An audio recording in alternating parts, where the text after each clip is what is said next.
বউ যা বলছে সব ঠিকই বলছে, কিন্তু মায়ের বিরুদ্ধে বলছে। কথা ঠিক আছে বউয়ের, কিন্তু কথা মায়ের বিরুদ্ধে আছে, এটাই মা বলেছে। এরপরেও বউয়ের কথা শোনা যাবে না। বউয়ের কথা শুনলে মায়ের সম্মান রক্ষা করা যাবে না, এটাই চূড়ান্ত। অতএব বউয়ের কথা শুনে বউয়ের উপরে খেপে যেতে হবে না, বউকে মারতেও হবে না।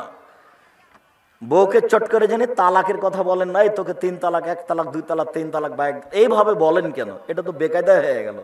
মন খারাপ হলে 2-1 লাঠি মারবেন, কিন্তু তালাক শব্দ জানি ব্যবহার করেন না। ও তো হাতছাড়া হয়ে গেল না, তালাক শব্দ ব্যবহার করবেন না। অবিল ওয়ালিদাইনি ইহসানা ওয়াবিদিল কুরবা, নিকট আত্মীয়র সাথে সদাচরণ করো। নিকট আত্মীয়কে, আত্মীয় কিন্তু নিজ ভাই। বিহাই সাহেব আত্মীয়, তবে দূর থেকে এসেছে। ও নিকট আত্মীয় না, নিকট আত্মীয় হচ্ছে নিজ ভাই। ভাই কি করেন না, আপনার বউ নিয়ে খান। আপনার ভাই ইনকাম করে, তার বউ নিয়ে খায়। কই, দুইজনের টাকা দিয়ে খুব কমই হয় কিছু। কুরবানিটাও ভাগের টাকা দিয়ে বলছে তোমার আর আমার 2টা মিলে, আর আব্বার মিলে 3টে মিলে 1টা। পৃথিবীতে সবচেয়ে নিকট আত্মীয় হচ্ছে ভাই, যার সাথে টিকে থাকা খুবই কঠিন। আমার চোখের সামনে আমি দেখেছি 2 ভাই গন্ডগোল লেগেছে, খুব গন্ডগোল লেগে ঢেঁকিটা কেটে ভাগ করে নিয়েছে।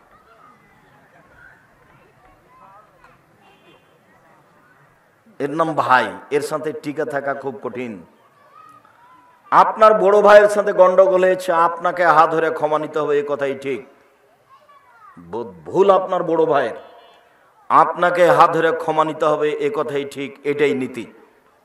আপনি মনে কিছু নিয়েন না, 24 ঘন্টার মধ্যে আপনি আপনার ভাইয়ের হাত ধরে ক্ষমা নিবেন, এটাই জরুরি। নাহলে অযথা ইবাদত করছেন, কিছু হয় না। রাগারাগি করে এইভাবে চলে কোনো লাভ নেই। যার জন্য আমি দিনী বোনদেরকে বলি যে স্বামীর সাথে গন্ডগোল হয়েছে না হয় তো স্বামীর সাথে কথা বলেন না। 1 গ্লাস পানি নিয়ে যে সামনে এভাবে থ্যাকস করে রেখে চলে যাচ্ছেন, এভাবে তো ইবাদত কবুল হবে না। আমি আপনাকে এই স্বামীর সাথে থাকতে বাধ্য করিনি, তবে আমি অনুরোধ করছি থাকেন। কেননা পৃথিবীর অবস্থা খুব এটা ভালো নয়। এই স্বামীকে ছেড়ে দিয়ে আরেকজন ধরলে সেটা যে ভালো হবে, এটা নিশ্চয়তা কি আছে? বুঝলাম আপনাকে গালি দেয়, আপনার স্বামী মুখ খারাপ, গালি দেয়, এ কথাই ঠিক। আপনার স্বামীর আচরণ খারাপ, মারে, এ কথাই ঠিক।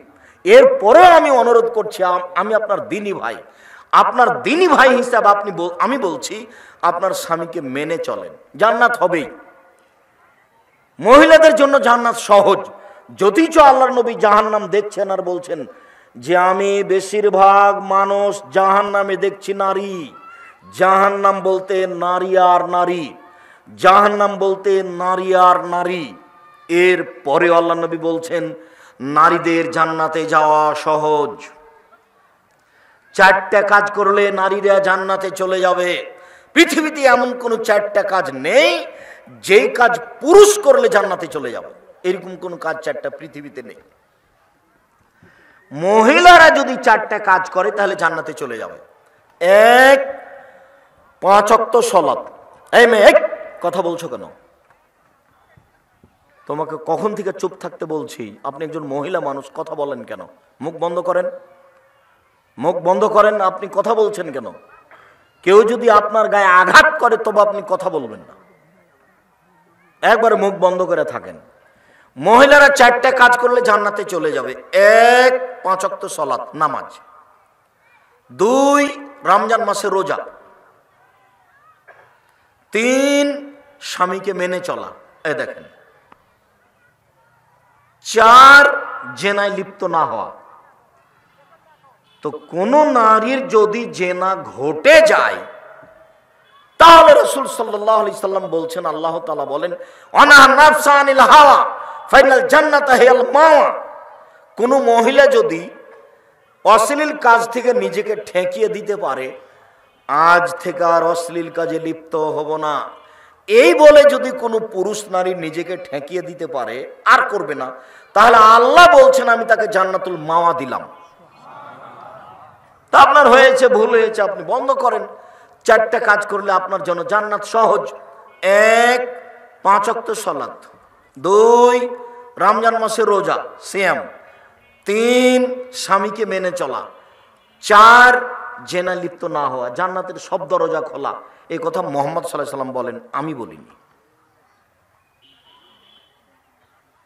তো এই কথাটা কেন আসলো? যে আপনারা 2 যা বা 5 যা, ঘটনা কিন্তু বড় জায়ের ঘটেছে, তার কারণে গন্ডগোল হয়েছে। আপনি ছোট, আপনি আপনার জায়ের হাত ধরে ক্ষমা চাইবেন যে আপা ভুল হয়েছে, আমাকে মাফ করেন।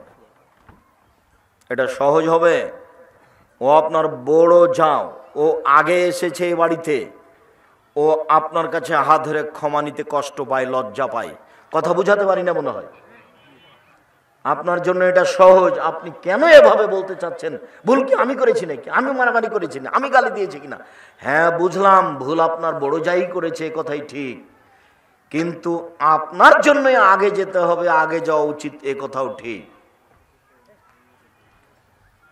তো আপনারা ভাই ভাইকে অনুরোধ করছি, 24 ঘন্টা পার হয় না, রাত পার হয় না যেন, উপস্থিত বৈঠকের দিনই মুসলিম বোন, আপনার রাত পার হয় না যেন আপনি আপনার বড় জায়ের হাত ধরে ক্ষমা নিয়ে নেবেন। যা হয়েছে হয়েছে, এখন থেকে ভালো অবস্থায় ইবাদত করতে হবে। মরণ আসলো কে আসলো? এই যে কাকে কালকে দেখেছিলেন, আজকে আর নেই।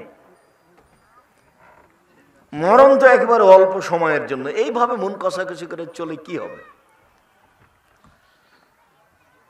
অবেদিল কুরবা, নিকট আত্মীয়র সাথে ভালো আচরণ করো। ভাই ভাই, ওয়াল ইয়াতামা, এতিমের সাথে ভালো আচরণ করো। এতিম লালন পালন যারা করে তাদের বিষয়েই, যাদের ভাই মারা গেছে, ভাতিজা ভাতিজি আছে, তাদের ব্যাপার, তারাই বেশি বিপদে।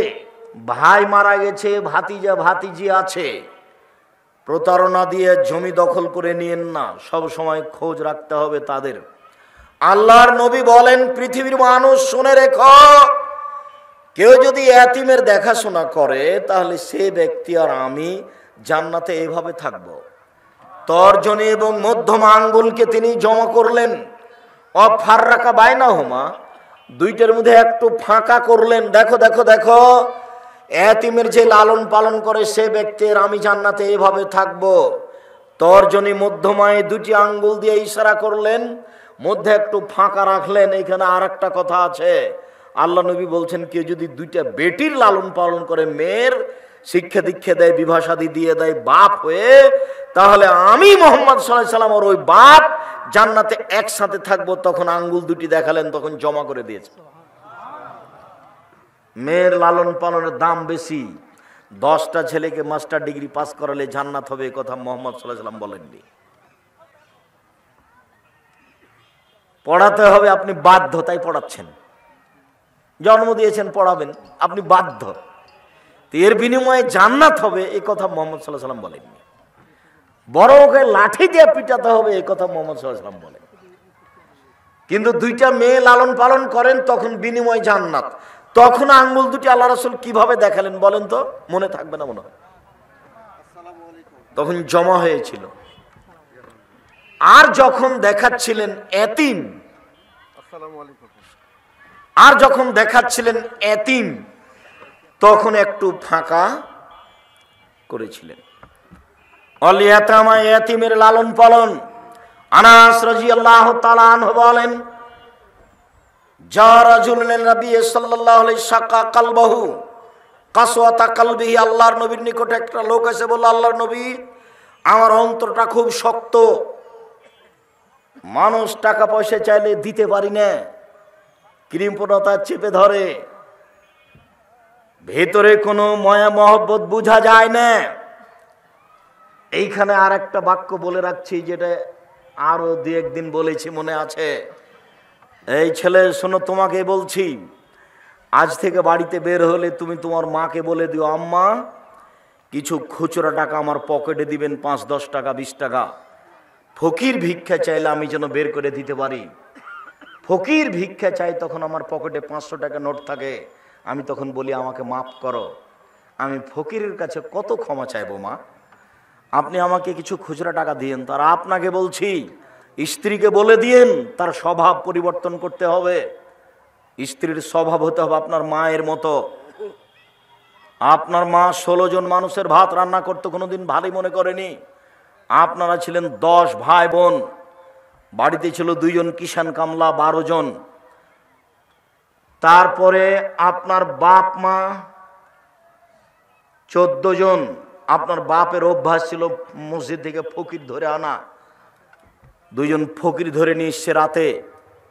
16 জন মানুষের ভাত রান্না করতেন আপনার মা, ঢেঁকিতে ধান ভেঙে কোনোদিন ভারী হয়নি। আপনার স্ত্রী যেখানে ভাত রান্না করে সেখানে শোকে সবকিছু আছে ফ্রিজে। রাত 10টা 11টার সময় আমাকে নিয়ে গেছেন, গিয়ে বলছেন খালেদা উঠো, মেহমান আছে। তখন আপনার স্ত্রী নাক সিটকে নিতে বলছে, হ্যাঁ বাজার থেকে মেহমানকে খাওয়িয়ে নিয়ে আসনি, এখন বিরক্ত করো। এই কণ্ঠ যদি আপনার মা শুনতে পায়, 80 বছর বয়স, ঘরে শুয়ে আছে ওইদিকে, তাড়াহুড়া করে আপনার মা উঠে আসবেন, এসে বলবেন থাক বেটা বউ মাকে উঠেছে না বেটা, আমি ঠিক করে দিছি। এই কথা আপনার মা বলতে পারে, আপনার বউ নাক সিটকানি দেয়। আমি বউকে তালাক দিতে বলিনি, তবে বউ স্বভাব পরিবর্তনের জন্য অনুরোধ জানিয়েছি। চেষ্টা করেন কোন সময় 150 চাউল রান্না করবেন, আপনার মা 3 কেজি চাউল রান্না করে দেন, 3 সের। আপনারা খেতেন, মেহমান খেত, ফকিরনি খেত, রাতে গরুতে খেত, আপনি 150 চাউল রান্না করেছেন। আমি মেহমান গেছি দুপুরের সময়, তখন আপনার স্ত্রী বলছে যা রান্না করেছি তা তো মেহমানকে দিলে শেষ হয়ে যায়, কি করবে, চানাচুর বিস্কুট দিয়ে বিদে দাও। এই স্ত্রীর নীতি স্বভাব পরিবর্তন করতে হবে। আপনার স্ত্রীর কারণে আপনার বাপের স্বভাব আপনি গ্রহণ করতে পারেননি। আপনার বাপ যখন এশার সালাত আদায় করে মসজিদ থেকে বের হতেন, তখন মসজিদ থেকে বের হওয়ার সময় ডান দিকে বাম দিকে লক্ষ্য করতেন, মুরব্বী বাড়ি কোথায়? বাড়ি ফরিদপুর ভাঙা। খেয়েছেন কি? জি না, চলেন আমার সাথে।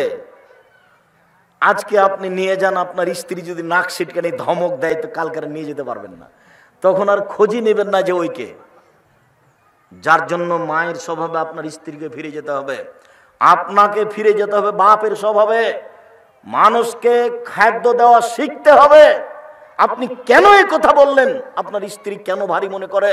হ্যাঁ, তোমার ভাগ্নি আছে, তোমার ভাগনা আছে, তোমার বোন আছে, তোমার বাপের আত্মীয় স্বজন আছে, তোমার বাপের বন্ধু আছে, এতগুলো ঝামেলা পাকাতে পারবো না। এই কথা আপনার স্ত্রী কেন বলে আজকে বলে দিয়েন, শোনো তুমি আমার স্ত্রী, তোমাকে আমি অন্তর থেকে ভালোবাসি। আমি একাই আমার রুজি খাচ্ছিলাম, আমার হাত দিয়ে আল্লাহ আমাকে শুধু রুজি দিচ্ছিল।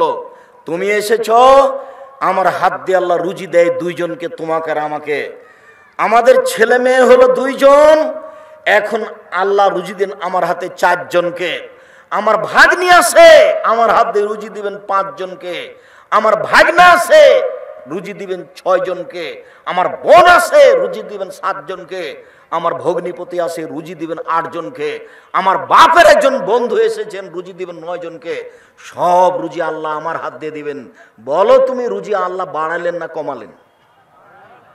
তুমি কেন সংকীর্ণতায় যাবা? সংকীর্ণতায় তুমি যাবা কেন? তোমার মাথায় কথায় টেনশন। রুজি আল্লাহ দিবেন।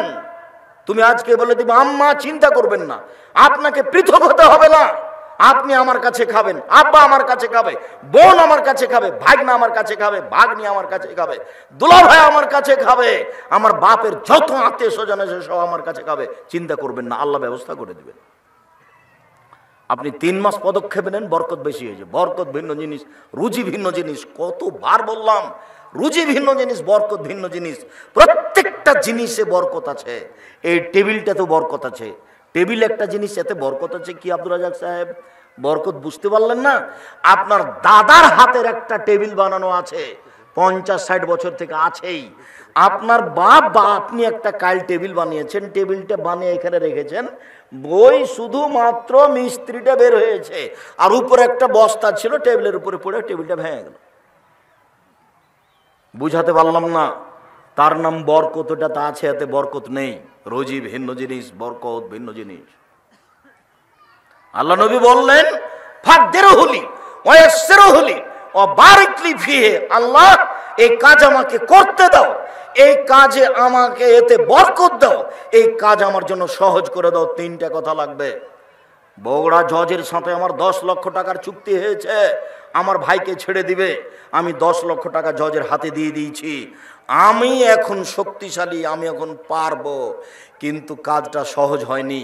জজ আসছিল, রাস্তায় গাড়ি অ্যাক্সিডেন্ট হয়ে হাত ভেঙে গেছে, জজ আসলেন না, এজলাসে বসলেন না, সিদ্ধান্ত হলো না। তার মানে কাজ সহজ হলো না। টাকা দিয়েছি, সক্ষম হয়েছি, জজ এসে বসেছেন, কাজ সহজ হয়েছে। আমার ভাইকে ছেড়েও দিয়েছেন, জেল থেকে বের হয়ে গেছে, গেট থেকে বের হতে না হতেই আবার আটকা পড়েছে, বরকত হলো না। বোঝাতে পারেননি। আল্লাহ নবী এভাবে বলছেন, আল্লাহ কাজ করতে সক্ষম করো, কাজ সহজ করে দাও, কাজে বরকত দাও। কাজে এই কথা আপনাকে মনে রাখতে হবে। অন্তর খুব শক্ত আল্লাহর নবী। তখন আল্লাহ রাসূল বলছেন, শোনো শোনো শোনো, আতিমিত তমাল মিসকিন, দুস্থ গরিব ফকির মিসকিনকে খেতে দাও। অমসারা আসাল এতিম, এতিমের মাথায় হাত বোলাও, এরিক্য কালবুক, তাহলে অন্তরটা নরম হয়ে যাবে। ফকিরকে ভিক্ষা দেওয়া সহজ হবে। কমি খারেজি মাদ্রাসা একটু দান চাইলে সহজে 5 কেজি ধান বের করে দেওয়া যাবে। আবার তখন কাজের লোককে বলা যাবে না, এই শোনো, ওই চিটা পাতান ধানগুলো আছে, আসলে 10 কেজি দিয়ে দিস তো। এটা আপনার আর তখন অন্তর থেকে আসবে না। কেন? উপর থেকে ওটা বন্ধ হয়ে গেছে। বুঝাতে পারলাম না মনে হয়। অন্তর নরম ভাবে 2 কাজ করলে কি? 1, আমি বলিনি, মুহাম্মদ সাল্লাল্লাহু আলাইহি ওয়াসাল্লাম বলেছেন, 1 ফকির মিসকিনকে খেতে দাও, 2 এতিমের মাথায় হাত বলা। যেটা আমার মা চাচি, আপনার মা চাচি বলতেন এতিমের মাথায় হাত দাও, এটা আল্লাহ রাসূলের কথা, এমনি স্বাভাবিক কথা নয়। আলিয়াতামা ওয়াল মাসাকিন, ফকির মিসকিনকে খেতে দাও, ওর সাথে সদাচরণ করো। ফকির মিসকিনকে খেতে দিলে একসাথে 3টা নেকি হবে, 3টাই জটিল। 1 কাল মুজাহিদ, যুদ্ধ করলে যে নেকি হয়, ফকির মিসকিনকে খেতে দিলে সেই নেকি হবে। 2 অল কায়েম, রাতে তাহাজ্জুদ পড়লে যে নেকি হয়, ফকির মিসকিনকে খেতে দিলে সেই নেকি হবে। 3 অসায়েম, নিয়মিত নফল রোজা থাকলে যে নেকি হয়, ফকির মিসকিনকে খেতে দিলে সেই নেকি হবে। প্রত্যেকটার বিনিময়ে ভিন্ন ভিন্ন জান্নাত। মুজাহিদ জান্নাতে চলে গেছে, রাতে তাহাজ্জুদ পড়ে জান্নাতে চলে গেছে, মানুষ যখন ঘুমিয়ে, দামি জান্নাত। 3 নফল সিয়াম, নফল রোজা, দামি জিনিস। ইবাদতের জগতের সবচেয়ে দামি ইবাদত হলো সিয়াম, রোজা। তাহলে 3টারই ভিন্ন ভিন্ন মর্যাদা, জান্নাত। এবার একসাথে 3টার নেকি পাবো কি করলে? ফকির মিসকিনকে খেতে দিলে। ভুলেও কোনোদিন রাগ করবেন না, মেজাজ তো আপনার খুব কড়া। দরজায় ফকির বসে আছে, মোটর সাইকেল নিয়ে ঢুকছিলেন, জায়গা একটু কম, শরত শরত, ভিড় জমায় এখানে দুপুরের টাইমে, খাওয়ার টাইমে ঝামেলা পাকাচ্ছে। এই কথা যদি আপনার মা শুনে নাই, তাহলে বলবে থাকবে না, থাকবে, তোর বিরক্ত হোক কেন, ওকে একটু খেতে দিলি চলে যাবে। আপনি বলছেন এভাবে, আর আপনার মা বলছে এভাবে। কি পড়াশোনা শিখলেন? কোনটা হলো এটা? খালি চিল্লা চিল্লি করলে হবে অমুকের চরিত্র ফুলের মতো পবিত্র, এভাবে হবে? ভুলেও কোনোদিন ফকির মিসকিনের উপরে রাগ করবেন না, যতবার চাচ্ছে চাক। আর মুরব্বী আপনাকে বলছে, স্ত্রীকে বলে দিয়েন খুচরা টাকা নিয়ে বের হতে হবে বাড়ি থেকে, 50টা 100টা 200টা, যত ফকির মিসকিন আসবে 10টা করে দিবেন, 5টা টাকা করে দিবেন, প্রস্তুতি নিয়ে বাড়ি থেকে বের হবেন। কেন? আপনি বলেন মাফ করো, কেন বলবেন মাফ করো? কি অসুবিধা এত মাফ করো বলবেন কেন? সে যেই হোক, যে ভিক্ষা চাচ্ছে, অবৈধশালী হোক, ঘোড়ায় চড়ে আসুক না কেন, চাইলে দিবেন। যখন নিজে থেকে কাউকে দিতে যাবেন, খেতে দিবেন, তখন দেখতে হবে পরহেজগার কিনা। বুঝাতে পারলাম না কথা? যে খেতে চেয়েছে ও পরহেজগার কিনা, এটা দেখার সুযোগ নাই। কিন্তু আপনি নিজে থেকে যাকে খেতে দিবেন দাওয়াত দিয়ে, তাকে কেমন হতে হবে? আল্লাহ রাসূল বলছেন, লা তুমা তোমা কিল্লা তাকিয়া, পরহেজগার ছাড়া তোমার খাদ্য যেন না খায় কেউ, ফাসিক যেন তোমার খাদ্য না খায়। আর ও ভিক্ষুক, ও হিন্দু হোক, মুসলমান হোক, বৌদ্ধ হোক, খ্রিস্টান হোক, চামার হোক, ডম হোক, মুচি হোক, মেথর হোক, মদ খায়, ও আপনার কাছে খেতে চেয়েছে, আপনি সহযোগিতা করেন। ভিক্ষে চেয়েছে, সহযোগিতা করেন। নিজে থেকে যখন আপনি খাওয়ার দিবেন, তখন আপনি পরহেজগার খুঁজবেন, নইলে রাসূলকে অমান্য করা হবে। সম্মানিত দিনী ভাই বোন, ওয়াল ইয়াতামা ওয়াল মাসাকিন ওয়াল জারিজিল কুরবা, নিকট প্রতিবেশীর সাথে সদাচরণ করো। ওয়াল জারিল জুনুব, দূর প্রতিবেশীর সাথে সদাচরণ করো। প্রতিবেশী সংক্ষিপ্ত, এই কথাই ছিল লম্বা, এরপরও কারণবশত সংক্ষিপ্ত করতে হচ্ছে। রাসূল সাল্লাল্লাহু আলাইহি সাল্লাম বলেন, আল্লাহে লা ইয়াদখুলু, আল্লাহর কসমও জান্নাতে যাবে না। আল্লাহে লা ইয়াদখুলু, আল্লাহর কসমও জান্নাতে যাবে না। আল্লাহে লা ইয়াদখুলু, আল্লাহর কসমও জান্নাতে যাবে না। কিলা মানি ইয়া রাসূলুল্লাহ, কে জান্নাতে যাবে না সেটা তো বলবেন, যাবে না কে? আপনি যে বলছেন আল্লাহর কসম যাবে না, আল্লাহর কসম যাবে না, আল্লাহর কসম যাবে না, কে যাবে না? তখন আল্লাহ রাসূল বলছেন, মানলা ইয়ামান জারহু ওয়া ইয়াকাহু, যে তার প্রতিবেশীকে কষ্ট দেয় সে জান্নাতে যাবে না। বুখারী মুসলিম। বুঝাতে পারিনি? প্রতিবেশীর কাছে টিকা থাকাই খুব কঠিন।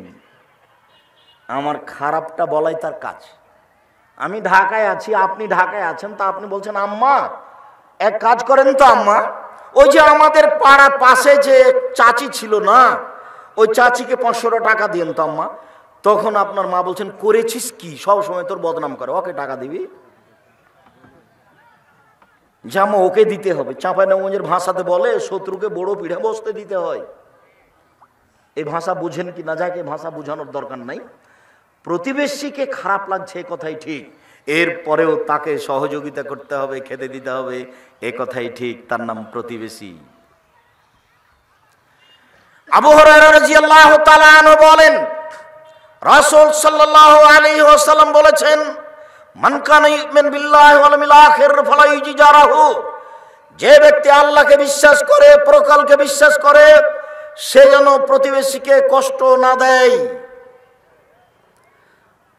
আয়েশা রাদিয়াল্লাহু তাআলা আনহা বলেন, রাসূল সাল্লাল্লাহু আলাইহি সাল্লাম বলেছেন, লা তাজালু জিবরাইল ইউসিনি বিল জারে, জিবরাইল যখনই আসেন তখনই বলেন প্রতিবেশীর সাথে ভালো আচরণ করবেন। জিবরাইল যখনই আসেন তখনই আমাকে বলেন প্রতিবেশীর সাথে ভালো আচরণ করবেন।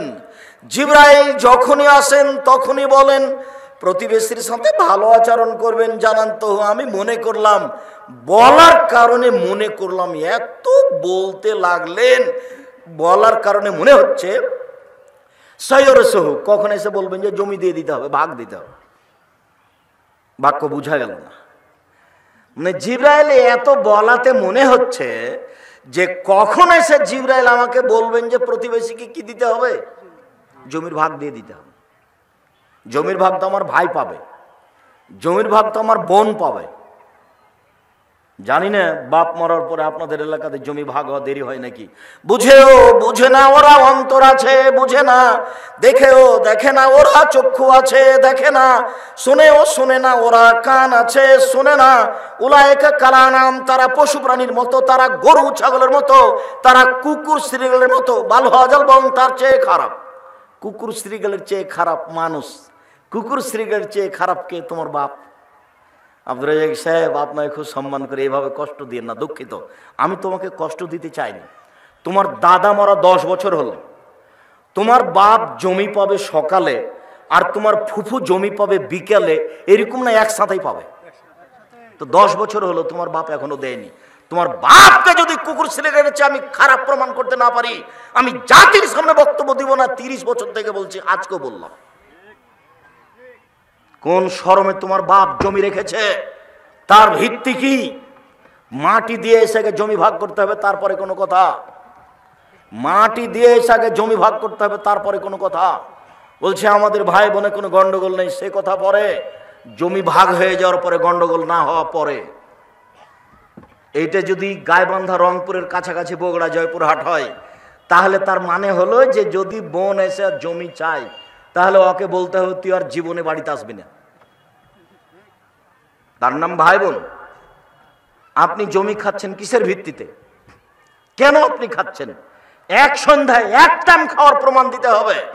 এক সন্ধ্যা আপনি খাবেন আপনার বোনকে বাদ দিয়ে আপনার বাপের জমি, প্রমাণ হয়ে গেলে আমি আব্দুর রাজ্জাক বিন ইউসুফ জাতির সামনে কথা বলবো না। এক সন্ধ্যা আপনার খাওয়ার প্রমাণ কি? আপনি হলেন বাপের বেটা আর ও হলো বাপের বেটি। পার্থক্যটা বের করেন আপনি কোথায়? দেরি হলো কেন? এটাই কুসংস্কার, এটা নোংরা নীতি। 24 ঘন্টায় জমি ভাগ করে দিতে হবে, মাটি দিয়ে এসে আগে জমি ভাগ করতে হবে, তারপরে খাওয়া। অর্থ সম্পদ ভাগ করতে হবে। আপনি আপোষ করতে পারেন, বোনেরাকে বলতে পারেন যে আপা এটা তো আমরা বাপের ভিটেতে বাড়ি বাস করে আছি, এখানে আপনাদেরকে দিলে তো আমাদের বসবাসে অসুবিধা হবে, তো দেখেন অন্য জায়গাতে এর পরিবর্তে আপনারা নেন। তখন একটা বুঝ ভাই বোন মিলে হবে, সেটা ভিন্ন জিনিস। ভাই বোনের আপোষ ভিন্ন জিনিস। কোনোদিনই সে আসতে পাবে না, জমির কথা বললেই সে খেপে যায়। ই আবার কোন আচরণ?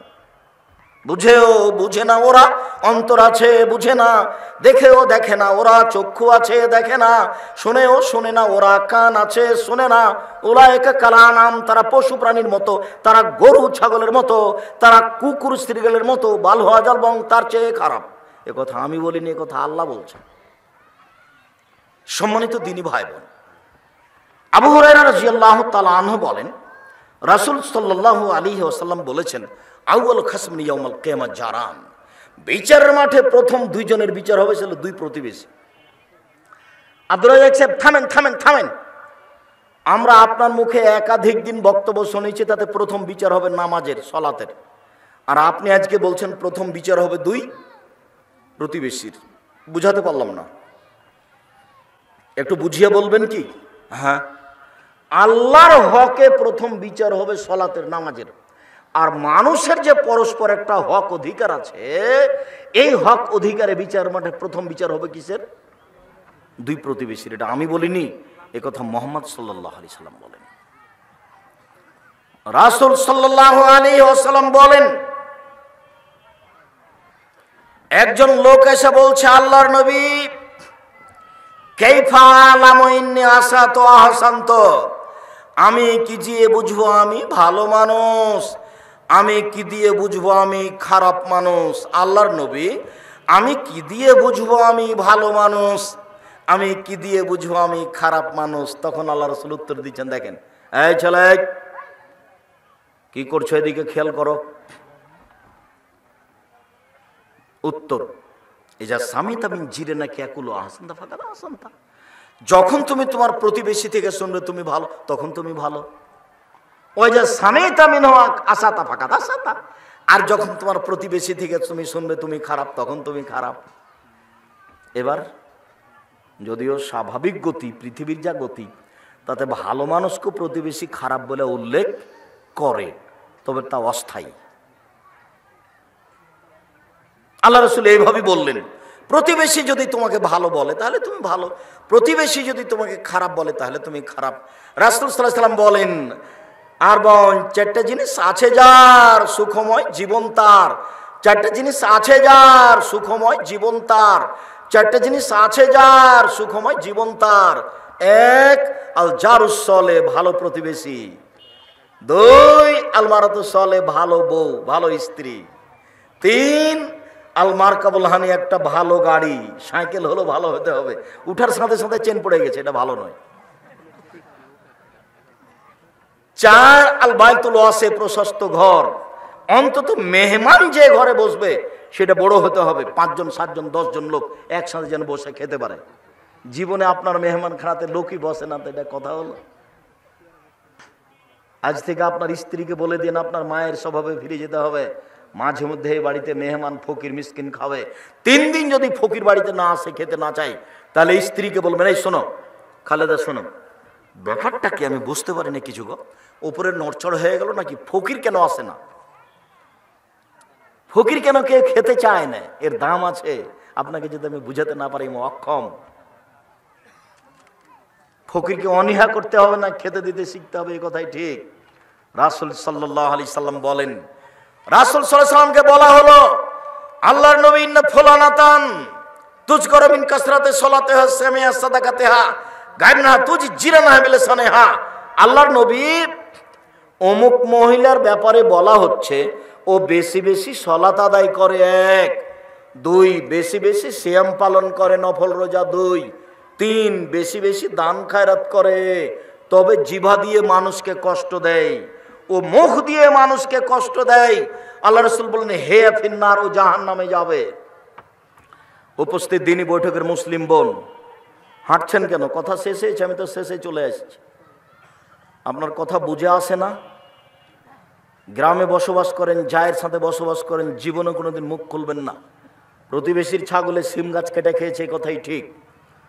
প্রতিবেশীর ছাগলে আপনার গাছপাতা নষ্ট করেছে, এই কথাই ঠিক। প্রতিবেশীর গরু ছুটে গিয়ে আপনার জমিতে ধান খেয়েছে, এই কথাই ঠিক। সিম গাছে সিম ধরে ধরে এই সিম গাছ প্রতিবেশীর ছাগলে কেটে দিয়েছে, এটা সহ্য করা কঠিন, এই কথাই ঠিক। এরপরেও মুখ খুলবেন না। আল্লাহ নবী বলছেন তাহাজ্জুদ পড়ে জান্নাত হবে না। দান খায়রাত করে ইবাদতের জগতের সবচেয়ে দামি, শক্তিশালী, পাওয়ারফুল ইবাদত দান। এরপরেও যদি মুখ খারাপ থাকে তাহলে জান্নাত হবে না।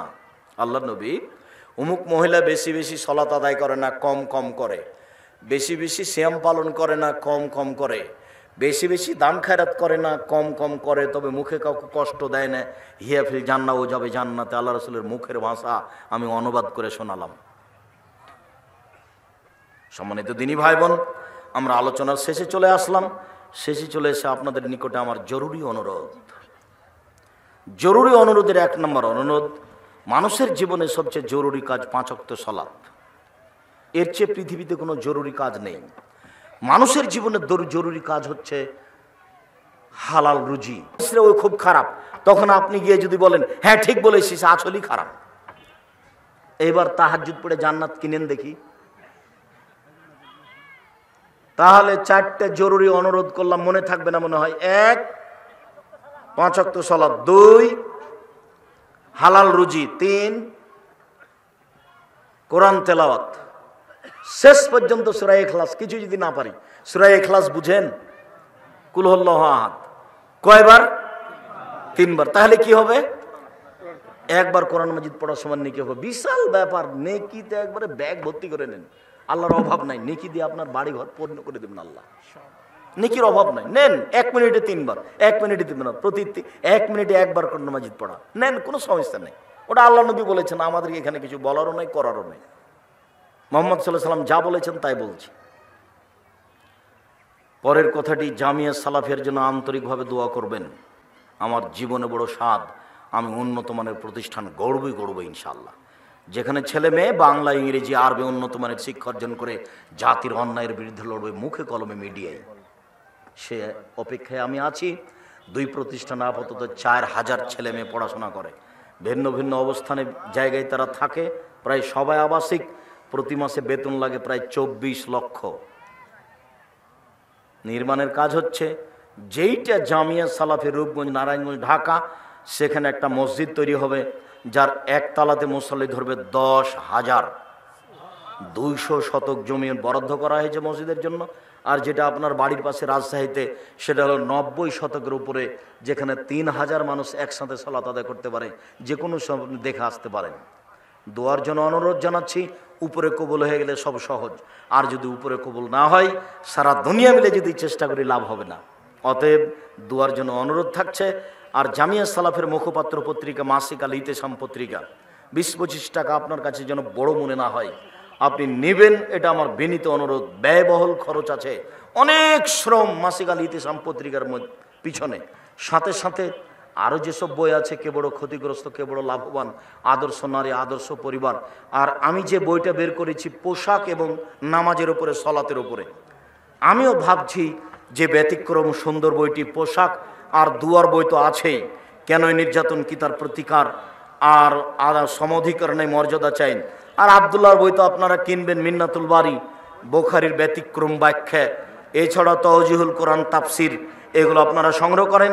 দিনী ভাই বোনকে আমি স্টেজ থেকে বইগুলি সংগ্রহ করার অনুরোধ জানিয়ে শেষের দিকে চলে আসলাম। 2-1টা জিজ্ঞাসা। স্টেজে বই, ক্যালেন্ডার আছে, সকাল সন্ধ্যার দোয়া, 50 টাকা মূল্য, খুবই সুন্দর।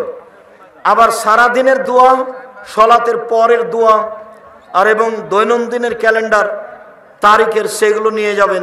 ক্যালেন্ডারটা ভুলে যাবেন না। 50 টাকা বড় কিছু নাই, আপনি সব সময় দেখতে পাবেন সকাল সন্ধ্যার দোয়া আর সলাতের পরের দোয়া। বইগুলি সবাই সংগ্রহ করবেন। আমার দিনী বোন যারা আছেন তারা আপনারা অপেক্ষা করুন, বইগুলো সংগ্রহ করুন। আপনার জন্য আদর্শ নারী আছে, আদর্শ পরিবার আছে, কেন এই নির্যাতন কি তার প্রতিকার আছে, সমধিকার নয় মর্যাদা চাই, এইটা আছে। চেয়ারে সালাত হবে কি করা যায়, নিজ শরীরের গতিতে করতে পারলে ভালো। এক জাতীয় কোনো গাছের ডাল বা শাখা দ্বারা অন্য জাতীয় কোনো গাছে কলম করা যায় কিনা, যে জায়েজ, কোনো সমস্যা নেই। ও গাছের উপরে, পশু প্রাণীর উপরে কোনো বিধান নেই। বিধান হলো মানুষ আর জিন। নিয়ম নীতি কে মানবে? মানুষ আর জিন। অন্য কোনো পশু প্রাণী গাছপালাকে নিয়ম নীতি মানতে হবে।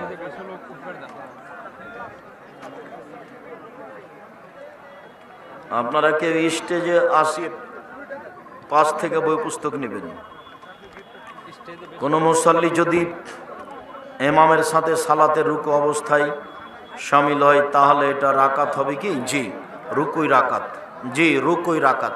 সূরা ফাতিহা হয়নি, যে সূরা ফাতিহার স্থান নয়, এই জন্য।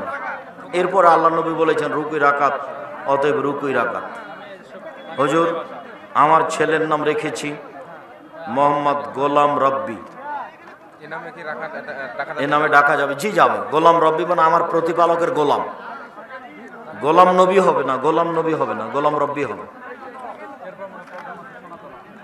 মসজিদের ভিতরে নামাজের আগে মোবাইলে ওয়াজ শোনা কি জায়েজ আছে? মসজিদের ভিতরে নামাজের আগে, জি জায়েজ আছে।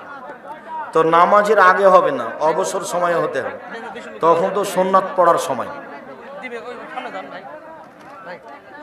শায়েখ, আমাদের গ্রামের মসজিদ 4 শতক জমি পূর্ণ নকশাই ঠিক ছিল। ও পুরাতন নকশাই ঠিক ছিল, নতুন নকশায় জমি ঠিক আছে, কিন্তু মসজিদের ভিতরে অর্ধেক অন্য আরো কিছু মালিকানা, মসজিদে কি সালাত হবে? বাকি মালিকানা করেন, অক্ষ করে নেন, নইলে কাগজে লিখে নেন, সালাত হবে, তবে এটা বন্ধ করতেই হবে। সালাতে কোনো সমস্যা নেই, তবে মালিকানা বন্ধ করতে হবে। সৌদি আরবে চাঁদ দেখা গেলে বাংলাদেশে রোজা, ঈদ এগুলো করা যাবে? জি না, এলাকা ভিত্তিক হতে হবে। অত হাদিস সহি, আবু দাউদের হাদিস, আমরা তো এ বিষয়ে বিস্তারিত বলেছি। ওই সালাতের উপরে বইটাতে পাবেন। শুকরিয়া, জাযাকুমুল্লাহ খায়ের। আমার সকল দিনই ভাই বোনকে, আমার বাবা মা জর্দাতে পান খায়, আমি বলি এটা খাওয়া যাবে না, তারা বলে খাওয়া যাবে, এই ক্ষেত্রে আমি কি করব? জর্দা হারাম, খালে ইবাদত কবুল হবে না। আপনি বুঝাতে থাকবেন, চেষ্টা করেন। ওর বাপ মা জর্দা খায় তাই বলছে, বুঝাতে থাকেন। শুকরিয়া। সকল দিনই ভাই বোনের সার্বিক কল্যাণ কামনা করে আপনারা উপস্থিত হয়ে প্রোগ্রামটা সফল করলেন। আপনাদের সার্বিক কল্যাণ কামনা করে আমি কথা শেষ করি। সুবহানাকাল্লাহুম্মা ওয়া বিহামদিকা আশহাদু আল্লা ইলাহা ইল্লা আনতা আস্তাগফিরুকা ওয়া আতুবু ইলাইক। আসসালামু আলাইকুম।